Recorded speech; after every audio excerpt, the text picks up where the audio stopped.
So last time we discussed about Galilean transformation, especially we talked about velocity transformation. Yes? Okay. देखिए transformation को हम पहले भी समझ चुके हैं, इसकी मीनिंग क्या है. तो ट्रांसफॉर्मेशन की मीनिंग क्या है फिर से एक बार देखते हैं, बहुत ज़रूरी है ये चीज़. अच्छा, हम मैथमेटिक्स में एक चीज़ पढ़ते हैं, वो क्या है कि y equals to x square plus में 2. सपोज हमने ये पढ़ा, तो ऐसे केस में हम y को बोलते हैं कि y is a function of x. मतलब कि y की वैल्यू क्या होगी, it depends on x. The same thing is in transformation. Transformation में क्या है कि x prime equals to x minus v t. मतलब क्या कि x prime is a function of x v and t. लेकिन v तो कांस्टेंट है, तो v पे वो नहीं करेगा डिपेंड, तो ये केवल x और t पे डिपेंड करेगा कि x प्राइम की वैल्यू क्या आने वाली है. अच्छा, लेकिन और चीज देखें अगर कि जैसे कि इस केस में 2 कांस्टेंट है, तो y जो है ना वो 2 पे डिपेंड नहीं करेगा. इसी तरह इस केस में v कांस्टेंट है, यूनिफॉर्म वेलोसिटी है इसलिए कांस्टेंट है, तो इस केस में x प्राइम v पे डिपेंड नहीं करेगा और टाइम कंटिन्यू चेंज होता जा रहा है, 1 सेकंड 2 सेकंड 3 सेकंड. अच्छा, तो हम ऐसा कह सकते हैं कि x prime is a function of this, लेकिन ये बात कहना अच्छा नहीं होगा जब तक हम ये ना बताएं इसको कि इसकी मीनिंग क्या है. तो ट्रांसफॉर्मेशन में हमने लास्ट टाइम भी देखा कि 2 फ्रेम, एक और एक, इन दोनों में से कौन चल रहा है ये खुद अपना कोई नहीं बता सकता, इसीलिए यूनिफॉर्म मोशन कभी भी डिटेक्ट नहीं हो सकता. हमको अपनी स्टडी के लिए मानना पड़ेगा कि कोई ना कोई चल रहा है. Suppose this is my frame of reference, तो मेरे रेस्पेक्ट में दूसरा वाला फ्रेम v स्पीड से चल रहा है, ये कंफर्म.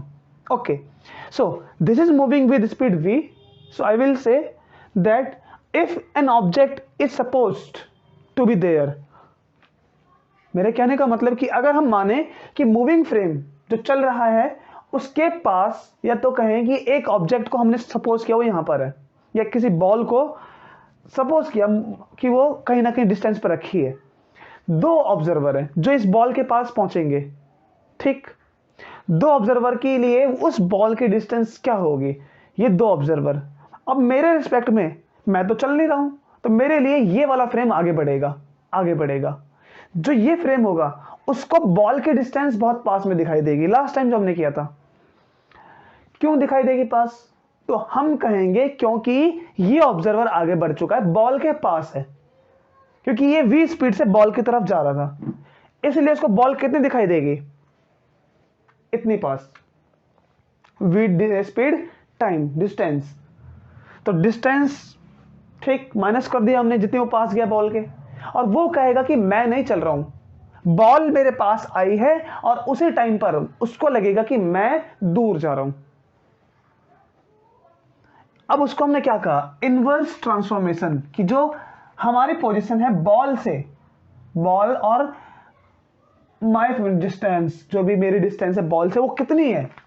तो जो मूविंग फ्रेम है जिसको मैंने सपोज किया है, अब वो बोलेगा कि मैं मूव नहीं कर रहा हूं, यू आर मूविंग. तो इसको बॉल की डिस्टेंस ज्यादा क्यों दिखाई दे रही है, तो दूसरा वाला फ्रेम कहेगा कि क्योंकि मैं अपोजिट डायरेक्शन में v स्पीड से मूव कर रहा हूं. उसको तो खुद नहीं पता कि वो चल रहा है, तो उसके लिए हम चल रहे हैं और हमारे लिए वो चल रहा है. तो डिस्टेंस में जो वेरिएशन है वो इसी बात पे डिपेंड करेगा कि कौन किसको कैसे देखता है. अच्छा, तो ये तो हो गई ट्रांसफॉर्मेशन की बात, कि ट्रांसफॉर्मेशन में हमारी जो इंफॉर्मेशन है, जैसे कि x प्राइम अगर 20 है, x 100 का मतलब कि बॉल की पोजीशन रेस्ट फ्रेम से 100 है और बॉल की पोजीशन मूविंग फ्रेम से 20 है. अब मूविंग फ्रेम किसने डिसाइड किया, जो रेस्ट पर है, तो उसके लिए बॉल 100 मीटर दूर है, मूविंग वाले के लिए 20 मीटर दूर है. अब मूविंग वाला बोलेगा कि मेरे लिए 20 है, इट इज ट्रू. रेस्ट वाला बोलेगा कि तुम्हारे लिए 20 क्यों है, तो 20 क्यों है, क्योंकि वो जो फ्रेम था जो v स्पीड से आगे जा रहा है, हाँ, वो यही बताएगा कि तुम चल रहे हो बॉल की तरफ.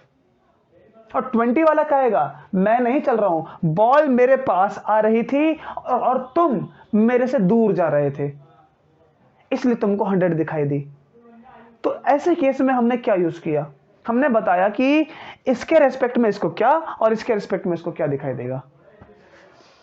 ट्रांसफॉर्मेशन के वक्त हमको जो लगाना चाहिए वर्ड वो होना चाहिए, देखो क्या होता है ना कि हम जैसे पढ़ते हैं रिलेटिव वेलोसिटी, रिलेटिव पोजीशन, तो ये सब बातें हम जब ट्रांसफॉर्मेशन की बात करते हैं, क्या ये ट्रांसफॉर्मेशन एब्सोल्यूट है कि रिलेटिव है, तो ये बोलना ही गलत है कि ट्रांसफॉर्मेशन कभी भी एब्सोल्यूट और रिलेटिव नहीं हो सकती।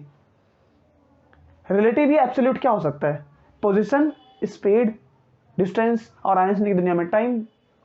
खैर, हमें ट्रांसफॉर्मेशन के लिए जो वर्ड लगाना चाहिए कि दोनों के लिए स्टेटमेंट सेम है, बहुत ही जरूरी कंसेप्ट बता रहा हूं मैं अभी, ध्यान से सुनना। I want you to focus करना इस बातों पे। वो क्या बात है कि इसने कहा मेरे लिए 20 है, तो रेस्ट वाला फ्रेम बताएगा कि 20 क्यों है, तो वो भी कहेगा कि 20 तो है लेकिन क्यों दिखाई दे रही है 20। ये मत सोचना कि जो रेस्ट वाला है वो बोलेगा नहीं नहीं 100 हो, झगड़ा हो जाएगा दोनों में, नहीं। रेस्ट वाला भी कहेगा कि 20 है लेकिन 20 क्यों दिखाई दे रही है, क्योंकि वो चल रहा है। तो दोनों के लिए बॉल की जो पोजीशन है वो कैसी है? सेम। मतलब कि सेम कहने का मतलब कि जो मूविंग फ्रेम ने बताई 20, ये भी वही कहेगा कि हाँ 20 तो है लेकिन तुम चल रहे हो इसलिए 20 है, ये बात वो कंफर्म एक्सेप्ट कर लेगा। और इसको बोलते हैं कि इस ट्रांसफॉर्मेशन में इनवेरिएंस होना। इनवेरिएंट ट्रांसफॉर्मेशन कैसी है? इनवेरिएंट। इनवेरिएंट का मतलब कि जब इसने ये कहा कि जो मूविंग फ्रेम है उसने कहा कि मेरे से बॉल 20 पर है, तो इसने भी कहा 20 पर है, करेक्ट, इसलिए मैंने कहा इनवेरिएंट। दोनों के लिए बॉल की पोजीशन अलग अलग है, एक मतलब अपने अपने नजरिए से, लेकिन एक इंसान दूसरे को चेक करेगा कि वो 20 बता रहा है सही है कि नहीं है। अपना तो वो कहेगा कि हाँ मैं तो 100 हूं क्योंकि मैं बॉल से दूर हूं, ये पास जा रहा है। तो हो क्या रहा है? हो ये रहा है कि जो रेस्ट पर है वो चेक करेगा कि 20 है तो क्यों है, वो उसको बताएगा कि 20 इसलिए है। तो इसको बोलेंगे इनवेरिएंट ट्रांसफॉर्मेशन। कहने का मतलब कि इसने इसको वेरीफाई किया कि 20 करेक्ट है। अभी आएगी आइंस्टीन की दुनिया में वेरिएंट ट्रांसफॉर्मेशन।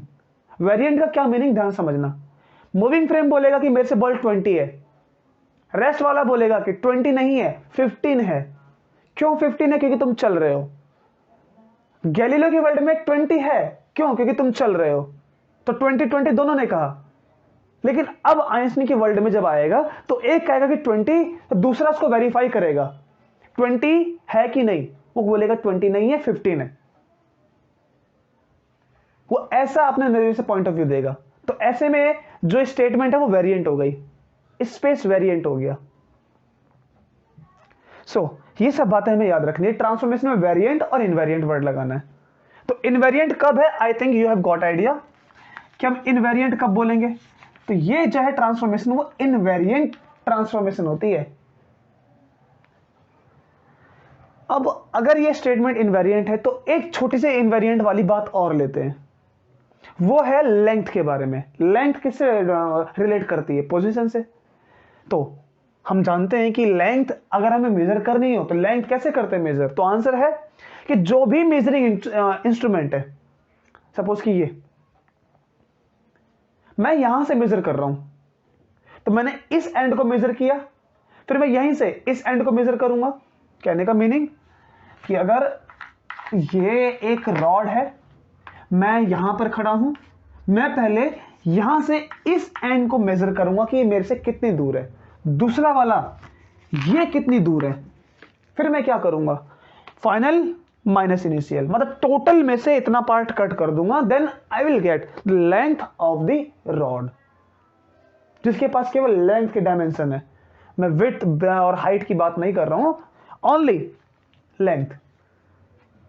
अब बाकी जो आपकी मन में आते हैं वो आप खुद से सॉल्व कर लो, हो जाएंगे ट्राई करने पर, क्योंकि हम अब जो कंसेप्ट समझ रहे हैं वो लेंथ के लिए है। तो लेंथ कैसे की मेजर? मैंने यहां से पहले फाइनल वाली या इनिशियल वाली, कोई भी कैसे मेजर करके, बस ये है कि फाइनल वाले में से इनिशियल काट, मतलब टोटल में से, एंड वाले में से, x2 वाले में से x1 को हटा दो। x1 कहां से कहां डिस्टेंस है? यहां से यहां की। x2 कहां से कहां तक डिस्टेंस है? यहां से यहां तक की। तो इसलिए x2 में से x1 को हटा दो, देन x2 में से x1 कम हो जाएगा तो आपको इतनी लेंथ मिल जाएगी। और ये आसान था, क्यों? क्योंकि रॉड इज नॉट मूविंग।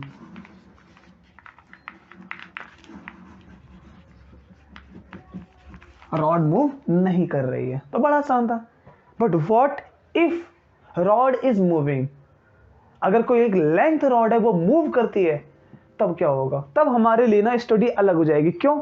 क्योंकि हर एक टाइम पर, हर एक सेकंड में x1 चेंज हो रहा है, x2 भी चेंज हो रहा है, तो हम नहीं बता पाएंगे, x2 माइनस x1 कर ही नहीं पाएंगे हम। बट अगर हम मैथमेटिकली समझें इसको, तो मैथमेटिकली कर सकते हैं। कैसे? तो आंसर है कि पोजीशन को निकालने का तरीका क्या है? Speed into time. तो मैं ये जानता हूं कि ये फ्रेम कितनी स्पीड से मूव कर रहा है। देखो मैं क्या कर रहा हूं, जिस कंसेप्ट को मैं नॉर्मली, जब रॉड रुकी है, मैं रॉड इज नॉट मूविंग, रुकी है, तो मैंने आसानी से कर लिया। मूव कर रही है, x1 x2 कंटिन्यू चेंज हो रहा है। अब मेरे लिए इसको मेजर करना आसान नहीं है। तो ऐसे केस में जब रॉड चल रही है, मैं कैसे करूंगा मेजर? याद रखो, हमारे लिए रॉड को, चलती हुई रॉड को मेजर करना आसान नहीं है, क्योंकि x1 x2 कंटिन्यू चेंज हो रहा है। तो मेरे पास अल्टरनेट तरीका क्या है? किसी की पोजीशन को निकालना, डिस्टेंस को निकालना। तो डिस्टेंस को निकालने का अल्टरनेट तरीका मैथमेटिक्स हमें समझा देगी। और मैथमेटिक्स क्या कहती है कि पोजीशन या distance equals speed into time. And now I know कि ये लेंथ कितनी रफ्तार से मूव कर रही है और कहां है लेंथ ये। So let's be see. Suppose कि एक फ्रेम है जो कि रेस्ट पर है, this is your S frame, और जो फ्रेम मूव करेगा रेस्ट वाले के रेस्पेक्ट में, that is S prime frame. Now rod को सपोज किया गया कि वो मूविंग फ्रेम के अंदर है, हम इसमें रख सकते हैं। तो क्या होगा? इसके लिए ये ऐसे जाएगा, इसमें रखी है तो हम ये मानेंगे कि इसके लिए वो आगे जा रहा है। तो rod is also moving with speed v। क्यों v स्पीड से? तो बहुत आसान है, जितनी इसकी रफ्तार उतनी इसकी रफ्तार, क्योंकि रॉड वहां पर है, उस फ्रेम में रॉड प्रेजेंट है, रखी गई है। जैसे मेरे पास ये चौक, अगर मैं 20 की स्पीड से आगे बढ़ता हूं, तो आप मुझे 20 की स्पीड से देखोगे तो कंफर्म है ये चौक की भी स्पीड 20 है। बहुत आसान फिजिक्स है ये, हमने 9th में 11th में पढ़ी है हर जगह। तो रॉड की स्पीड भी v है। नाउ अब मैंने क्या किया, इसके दोनों एंड पे क्लॉक को सिंक्रोनाइज कर दिया। सिंक्रोनाइज का मतलब कि दोनों एक साथ एक एक सेकंड बिताएंगे। ओके, तो दोनों एक साथ एक एक सेकंड बिताएंगे क्लॉक। तो मैंने क्या किया, इस एंड को मैंने t1 पे नापा, इसको मैंने t2 पे नापा। मेरे को क्या मिल गया? v t1 v t2। तो एट इंस्टेंट जहां पर मैं चाहूं वहां पर उसकी पोजीशन मेजर कर सकता हूं मैं, v t1 v t2, position मिल गई। तो एक बार इसको मैथमेटिक्स से करके देखते हैं कि लेंथ कितनी आती है निकल के। तो हम कैसे करेंगे?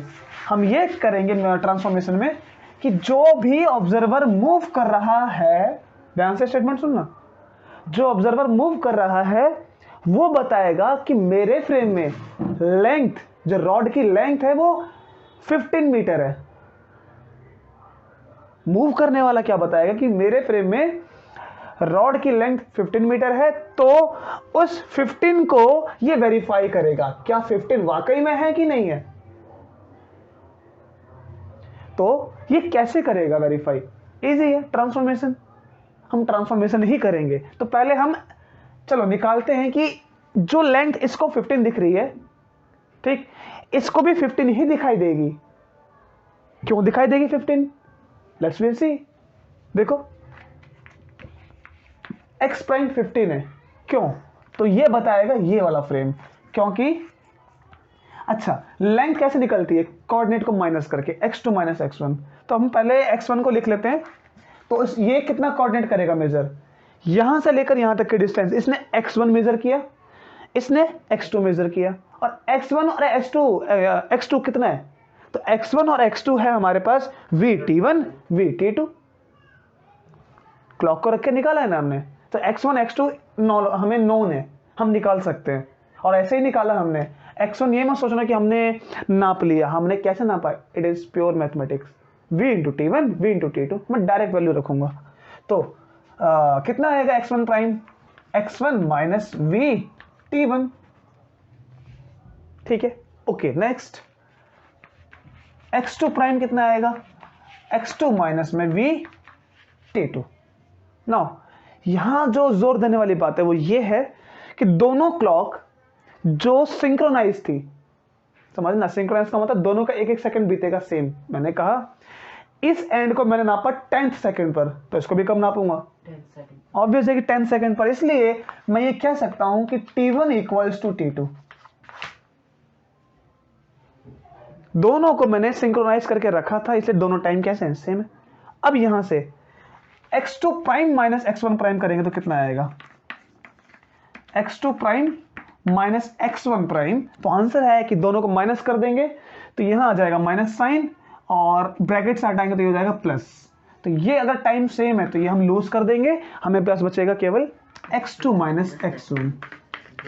और क्या मीनिंग है इसकी, x2 माइनस x1 लेंथ है रॉड की जो इसने किया मेजर, मतलब कि L प्राइम, और x2 माइनस x1 क्या, L, जो ये लेंथ को मेजर करेगा।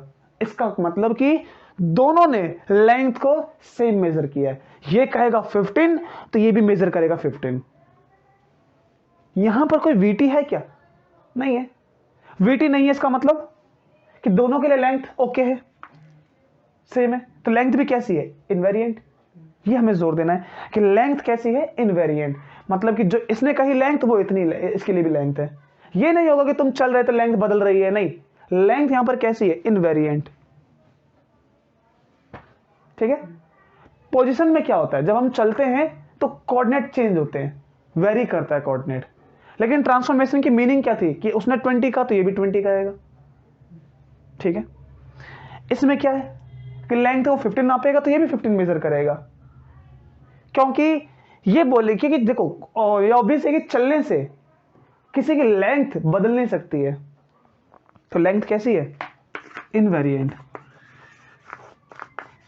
और ये ऑब्वियस है कि चलने से कोऑर्डिनेट बदलता है, इसका मतलब कि पोजीशन तो वेरिएंट है लेकिन ट्रांसफॉर्मेशन कैसी है उसकी, इनवेरिएंट। तो लेंथ की ट्रांसफॉर्मेशन कैसी है, इनवेरिएंट। तो length is invariant in both frames. तो लेंथ इनवेरिएंट है, लेंथ नहीं बदलेगी, इट इज ओके। इसका मतलब कि दोनों ने सेम किया मेजर, लेकिन रिलेटिव वर्ल्ड में ये 15 मेजर करेगा तो ये बोलेगा नहीं 10 है, 20 है। तो 10 और 20 इसको क्यों दिखाई दी, मतलब क्या कि जो लेंथ अभी L prime equals to L आ रही है वो रिलेटिव वर्ल्ड में, जब क्लासिकल लिमिट लग जाएगी, मतलब जब लाइट की हम बात करेंगे ना, तो उस टाइम पर ये लेंथ इसको 15 लगेगी तो इसको 20 लगेगी। यहां पर एक कांस्टेंट फैक्टर आ जाएगा जो इसको ऐसा कर देगा, तो वहां पर लेंथ वेरिएंट हो जाएगी, लेंथ की ट्रांसफॉर्मेशन वेरिएंट, ठीक है। अब थोड़ा सा हम एक और कंसेप्ट पे चलते हैं आगे, बहुत ही ब्यूटीफुल कंसेप्ट होगा वो, ठीक है। ठीक है, problem with classical relativity. Classical मतलब गैलीलियन की रिलेटिविटी, न्यूटन की रिलेटिविटी, जो कम स्पीड पे वैलिड होती है। और ठीक है, वैलिड है कि नहीं, कैसे है कैसे नहीं है वो देखना है हमें। तो ये प्रॉब्लम विद क्लासिकल रिलेटिविटी क्या है और क्या थी, उसको हम सोचेंगे समझेंगे। उससे पहले थोड़ा सा एक डॉक्यूमेंट्री की बात कर रहे हैं, डॉक्यूमेंट्री मूवी आइंस्टाइन की, क्योंकि हम जानते हैं कि रिलेटिविटी को मेन क्रेडिट किसको दिया जाता है, आइंस्टाइन को। क्या थी वो प्रॉब्लम, तो बहुत ही ब्यूटीफुल एक डॉक्यूमेंट्री मूवी थी जीनियस, जिसमें आइंस्टाइन के बारे में दिखलाया गया था। उसमें यह था कि वो एक क्लॉक टावर को देखकर एक ऑब्जर्वेशन करते थे। वो ऑब्जर्वेशन ये थी, मतलब कि थॉट एक्सपेरिमेंट, और थॉट एक्सपेरिमेंट के लिए आइंस्टाइन फेमस थे मेन। थॉट एक्सपेरिमेंट ये थी कि उनके सामने एक क्लॉक टावर था। सपोज कि मैं यहां ड्रॉ करता हूं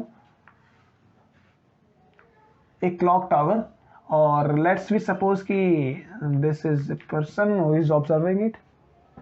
फनी है पिक्चर, आई नो, ओके। ये क्लॉक टावर जो हमने यहां देखा है, प्रॉब्लम ये थी कि, और उन्होंने ये स्टडी किया था कि हमारे पास अगर एक क्लॉक है, क्लॉक जिसको हमने सिंक्रोनाइज किया है, क्लॉक से एक सिग्नल निकलता है, वो सिग्नल इलेक्ट्रोमैग्नेटिक रेडिएशन की फॉर्म में आगे बढ़ता है। अब उन्होंने थॉट एक्सपेरिमेंट ये किया कि क्या होगा अगर उस सिग्नल को हम किसी मूविंग ट्रेन से छोड़ते हैं। ये सोचा भी क्यों उन्होंने, तो पहले आपको बेसिक बताता हूं मैं, क्या बता बात समझ में आ जाए। ये देखो क्या था बेसिक। सपोज कि एक ऑब्जर्वर है जिसके हाथ में एक बॉल है। ऑब्जर्वर की रफ्तार 20 मीटर पर सेकेंड है, बॉल की भी कितनी होगी 20 मीटर पर सेकेंड। ये कौन बता रहा है? जो इसको ऑब्जर्व कर रहा है। सो आई एम ऑब्जर्विंग हिम और हर। तो इसकी जो रफ्तार है वो 20 मीटर पर सेकेंड टुवर्ड राइट साइड। एक टाइम ऐसा आता है जब ये ऑब्जर्वर बॉल को थ्रो कर देता है, और थ्रो करने से पहले ये सोचो ये कर रहा है यूनिफॉर्म मोशन। तो ऐसे केस में इसको खुद नहीं पता ये चल रहा है, तो बॉल भी कैसे लगेगी इसको? ऑब्वियसली कि रेस्ट पर। इसके लिए बॉल नहीं चलती है, मैं देखता हूं मेरे लिए 20 से चल रही है। ओके, नाउ सपोज कि किसी कार के अंदर है, क्योंकि कार के अंदर ज्यादा अच्छा एग्जांपल है। कार के अंदर है, कार की रफ्तार 20 है, बॉल उसको रेस्ट पे लगेगी, ऑब्वियस। एक पर्टिकुलर टाइम आया और एक पर्टिकुलर टाइम पर इसने बॉल को अपने लिए अपने आप से बॉल को 20 से थ्रो किया। कंपार्टमेंट 20 की रफ्तार से चल रहा है, ये मैं कहूंगा। बॉल को इसने 20 से फेंका, वो ये कहेगा। लेकिन मैं बॉल की रफ्तार को बताऊंगा 40 मीटर पर सेकेंड। एक एक्सपेरिमेंट भी होता है, कई सारे हम करते हैं, कि अगर हम एक ट्रक पे जा रहे हैं, ट्रक से एक बॉल को हम आगे की तरफ फेंकें, तो बॉल की रिलेटिव रफ्तार बढ़ चुकी होगी, और वो कौन बताएगा? ग्राउंड ऑब्जर्वर, जो जमीन पे खड़ा है। और जो ट्रक के अंदर है वो कहेगा कि नहीं 20 ही रफ्तार है। ये थी बेसिक चीजें। यहां देखते हैं थोड़ा सा। देखो इस केस में क्या हुआ कि जो क्लॉक है ये, इससे जो सिग्नल निकल के यहां पहुंचता है क्लॉक टावर पर, ये इलेक्ट्रोमैग्नेटिक रेडिएशन की फॉर्म में। अब आइंस्टाइन ने सोचा कि क्या होगा जब हम इसी क्लॉक से सिग्नल को, मतलब जो क्लॉक है एक मूविंग ट्रेन में और जो क्लॉक यहां पर है, दोनों को सिंक्रोनाइज कर दें, दोनों का एक एक सेकंड सही टाइम पे बीतेगा।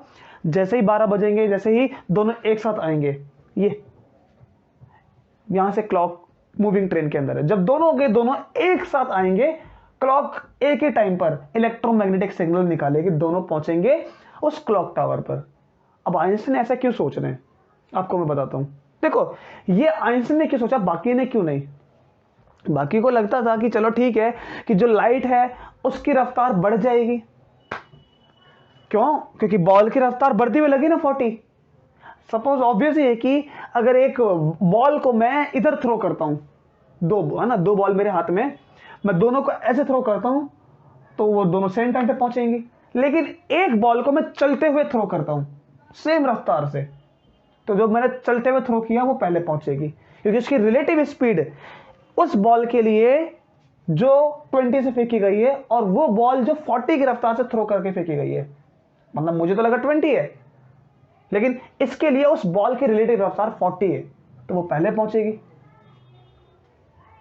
केस समझ में आ रहा है आपको? अगर आ जाए तो ज्यादा इजी है।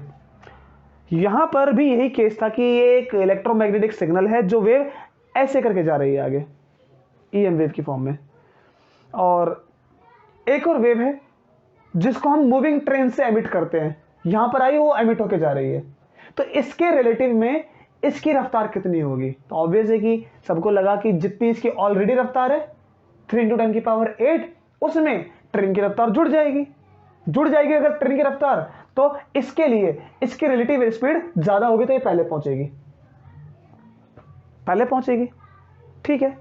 लेकिन उस टाइम पर एक एक्सपेरिमेंट हुआ था जिसने बहुत बवाल मचाया था, और वो एक्सपेरिमेंट था माइकलसन मोरले एक्सपेरिमेंट। अब वो एक्सपेरिमेंट क्या था उसको जानना है मैं।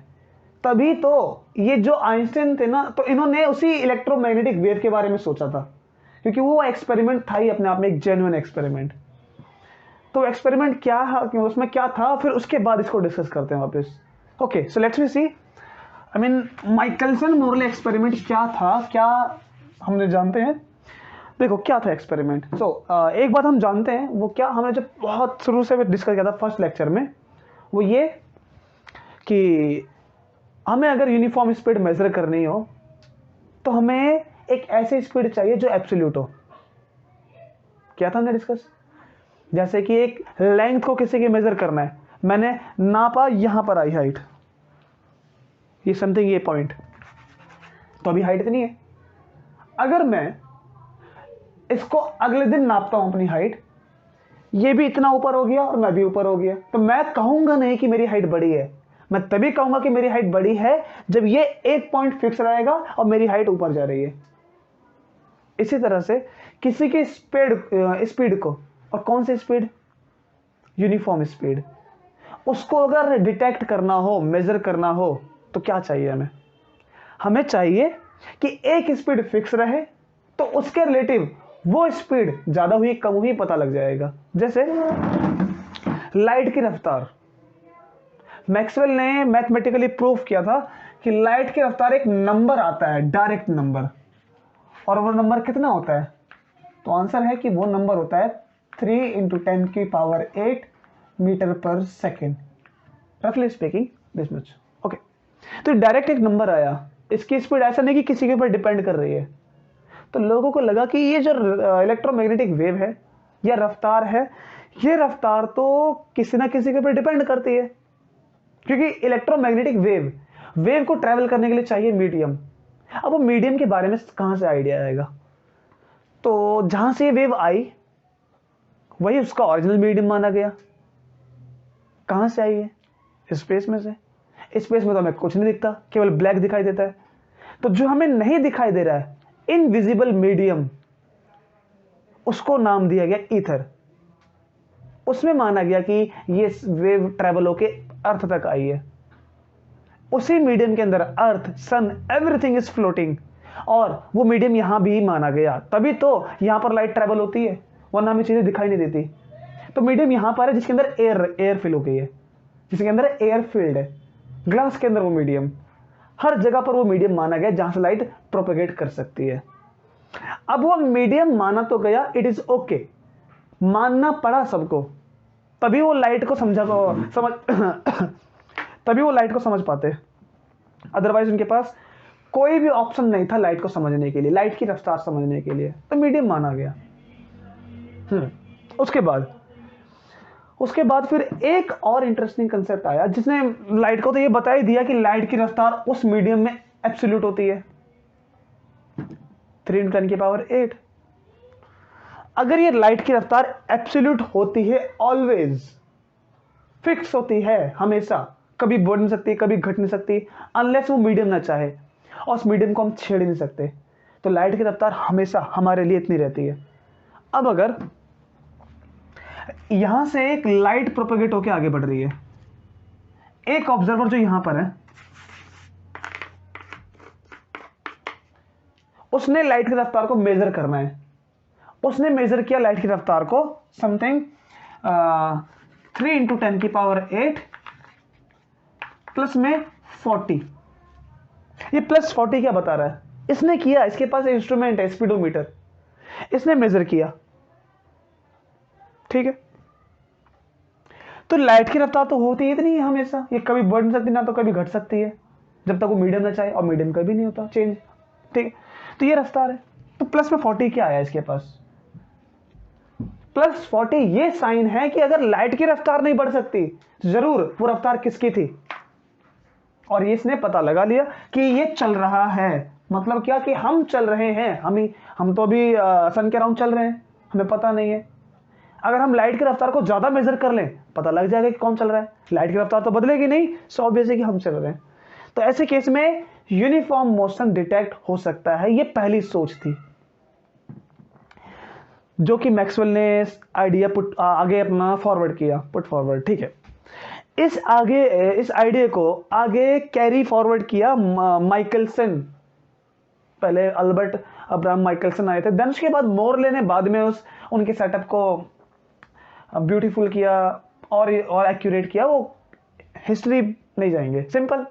माइकलसन एंड मोरले के पास एक ब्यूटीफुल आइडिया था कि अर्थ के यूनिफॉर्म मोशन को डिटेक्ट कर सके अगर हम, तो बहुत अच्छा होगा। तो उन्होंने इस बात को आगे ले गए और एक एक्सपेरिमेंट डिजाइन किया, वो एक्सपेरिमेंट जो यूनिफॉर्म मोशन को डिटेक्ट कर लेगा, और उस एक्सपेरिमेंट में लाइट को यूज करना पहली प्रायोरिटी थी, क्योंकि लाइट ही ये हेल्प करती कि यूनिफॉर्म मोशन डिटेक्ट हो गया, क्योंकि लाइट की रफ्तार कभी नहीं बढ़ सकती एब्सोल्यूट स्पीड। तो आई थिंक कि आपको आइडिया मिल गया कि माइकलसन मोरले एक्सपेरिमेंट में लाइट को क्यों यूज किया, वो एक्सपेरिमेंट को कैसे सेटअप किया गया, कैसे डिजाइन किया गया, थोड़ा सा देखते हैं, उसके बाद उसकी मैथमेटिक्स देखेंगे। ठीक है, तो ठीक है, तो आज हम केवल थोड़ा बहुत बेसिक जानेंगे कि माइकलसन मोरले एक्सपेरिमेंट का इंट्यूशन क्या था। देखो, माना गया कि जो अर्थ है वो ईथर स्पेस में for a very short period वो स्ट्रेट मूव कर रही है, तो v से उसकी रफ्तार कितनी है, v। ठीक है, तो अर्थ की रफ्तार v है ईथर में मूव करते वक्त। अब ये कंसेप्ट सोचा गया कि लाइट से कैसे करें मेजर कि अर्थ चल रही है। तो इसको मेजर करने का तरीका ये था कि उन्होंने इंटरफेरेंस के बारे में सोचा, इसलिए माइकलसन मोरले को क्रेडिट दिया गया, क्योंकि ये ब्यूटीफुल आइडिया उन्हीं का था। क्या आइडिया था? वो ये कि लाइट को हम दो डिफरेंट डायरेक्शन में भेजेंगे और वो लाइट कोहेरेंट होने चाहिए। क्यों कोहेरेंट चाहिए, अभी आगे मिल जाएगा आपको। तो लाइट जब दो डिफरेंट डायरेक्शन में जाएगी, एक पैरेलल टू अर्थ, एक परपेंडिकुलर टू अर्थ, तो दोनों तरफ जाने से लाइट की रफ्तार बदल जाती है। क्यों? लाइट की रफ्तार c है with respect to ether medium, क्योंकि हमने पहले डिस्कस किया कि लाइट को किसी ना किसी के रिस्पेक्ट में c रफ्तार होना पड़ेगा, और वही क्या माना गया, मीडियम के रिस्पेक्ट में लाइट की रफ्तार c होती है, क्योंकि स्पीड को रिलेटिव तो बनाना है, तो मीडियम के रिस्पेक्ट में बना दिया। ठीक है, तो लाइट की रफ्तार c है विद रिस्पेक्ट टू ईथर। जब वो आगे की तरफ प्रोपेगेट कर रही है तो क्या कंसेप्ट है कि ईथर पीछे की तरफ मूव कर रहा है, एक ईथर विंड बनेगी ऐसे, और ईथर की विंड कितनी रफ्तार होगी, जितनी अर्थ की है, क्योंकि अर्थ स्पेस ईथर को ड्रैग कर रही है आगे की तरफ, तो ईथर पीछे ही जाएगा उसके रिस्पेक्ट में। हम जैसे हवा में जाते हैं, हम अगर हवा के थ्रू अगर हम आगे जा रहे हैं तो हमारे लिए हवा पीछे जा रही है। द सेम थिंग यहां पर कंसेप्ट है। ओके, सो अब हम जैसे साउंड में करते हैं एक्सपेरिमेंट, अगर बाइक पे हम आगे की तरफ जा रहे हैं, हवा पीछे जा रही है, हम आगे बोलते हैं, तो हमारे साउंड को ट्रेवल करने के लिए एयर चाहिए, लेकिन एयर तो पीछे जा रही है, हम आगे बोल रहे हैं, तो रिलेटिव रफ्तार कम हो जाएगी। तो यहां पर रफ्तार कितनी मिलेगी, c माइनस v। ऐसे केस में जब हम बैकवर्ड बोलेंगे तब रफ्तार बढ़ जाती है, और ये बैकवर्ड हम बोलेंगे नहीं, ये लाइट टकरा के एक मिरर से वापस आएगी पीछे, वो मिरर होगा फुल्ली रिफ्लेक्टेड मिरर। जब टकरा के वापस आएगी तब लाइट की रफ्तार c प्लस v, क्योंकि मीडियम भी इसी तरफ है, मीडियम की रफ्तार बढ़ गई। जब ये रफ्तार की बात करें, मीडियम पीछे जा रहा है, तो लाइट की रफ्तार कैसे प्रोपेगेट कर रही होगी, तो उसके प्रोपेगेट करने की डायरेक्शन कुछ इस तरह से होगी। ये कैसे बनेगी, आपके मन में ऐसे भी आ रहा होगा, तो ये सब हम देख लेंगे, जो कि वैल्यू यहां पर भी डिफरेंट आएगी, like c square minus v square. तो पैरेलल और परपेंडिकुलर इन दोनों केस में लाइट की रफ्तार डिफरेंट आने वाली है, और जो ये दोनों अलग अलग रफ्तार हैं, इन रफ्तार को हम एक पॉइंट पर, एक स्क्रीन पर, एक टेलीस्कोप में उसको हम ऑब्जर्व करेंगे। जब लाइट की रफ्तार अलग अलग है, मतलब इलेक्ट्रोमैग्नेटिक वेव, जब रफ्तार डिफरेंट है, तो एक वेव पहुंची ऐसे, दूसरी वेव अलग टाइम पे पहुंच रही है ऐसे, तो दोनों के बीच में एक फेज डिफरेंस होगा, एक पाथ डिफरेंस होगा। और जब लाइट कोहेरेंट होती है, फेज डिफरेंस और पाथ डिफरेंस हो अगर, तो क्या मिलता है, इंटरफेरेंस। इसीलिए हमने कोहेरेंस चुना, ये पता लगाने के लिए, और ये हमें पता था कि लाइट के साथ ऐसा होना चाहिए। क्या होना चाहिए, लाइट की रफ्तार चेंज, मतलब डिफरेंट होनी चाहिए, और डिफरेंट होने की वजह से जब एक पॉइंट पे इसको रिसीव करेंगे, एक पॉइंट पर या एक स्क्रीन पर, तो उसमें एक फेज डिफरेंस होगा। और यही हमारे पास मेन कंसेप्ट कि लाइट में अगर फेज डिफरेंस है तो हम समझ जाएंगे कि लाइट की रफ्तार चेंज हुई है, क्योंकि फेज डिफरेंस से इंटरफेरेंस मिलेगा, और अगर इंटरफेरेंस मिल गया तो हमने यूनिफॉर्म मोशन को डिटेक्ट कर लिया। साथ में एक एडवांटेज और है, वो ये कि अगर हम चाहें तो अर्थ की स्पीड भी निकाल सकते हैं। कैसे निकाल सकते हैं स्पीड, वो इस एक्सपेरिमेंट को फुल्ली पढ़ते वक्त समझेंगे। देखो एक्सपेरिमेंट यही कैसे इसको किया गया। सोर्स ऑफ लाइट, लाइट निकल रही है, रफ्तार सी है, और हमने 12th में पढ़ा है कि अगर हमें कोहेरेंट लाइट बनानी हो तो एक ही लाइट को दो पार्ट में डिवाइड कर लो। डिवाइड करने का तरीका बीम स्प्लिटर, जिसको हम बोलते हैं पार्शियली रिफ्लेक्टेड मिरर। तो इस बीम स्प्लिटर ने लाइट को दो अलग अलग डायरेक्शन में स्प्लिट किया। ये तो जो डायरेक्शन ये डिपेंड करती है कि मिरर को कितने एंगल पे रखा गया है। तो मिरर को हम 45 डिग्री के एंगल पर रखते हैं ताकि एक लाइट ऐसे जाए, एक लाइट ऐसे, और ये एक ही तरह की लाइट है इसलिए कोहेरेंट है। तो यहां पर गई, फिर वापस आएगी, ऊपर गई, फिर नीचे आएगी, दोनों केस में रफ्तार अलग अलग होगी। फिर हम इसको स्क्रीन पे ऑब्जर्व करेंगे। लाइट अगर इंटरफेरेंस बनाती है, और बनाना चाहिए, सबको उम्मीद थी 100% कि लाइट ऐसा करेगी ही करेगी, तो हम यूनिफॉर्म मोशन को डिटेक्ट कर लेंगे। और एक एडवांटेज और कि हम अर्थ की स्पीड भी मेजर कर सकते हैं। तो ये था उनका एक बेसिक आइडिया जिसको उन्होंने कैरी फॉरवर्ड किया, फिर एक्सपेरिमेंट को डिजाइन किया, बनाया, किया, फिर क्या हुआ कल देखते हैं। ठीक है।